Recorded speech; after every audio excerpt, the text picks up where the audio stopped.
गावो गावी देवळावर भगवनी शान आषाढाच्या महिन्यात शेंदराचा मान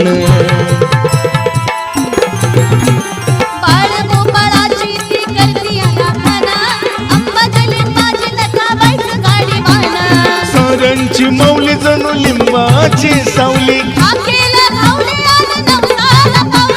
निवद बोन करून तिला नारळ फोडा ग आलीला कबाई रस्ता सोडा ग आलियाला कबाई रस्ता सोडा ग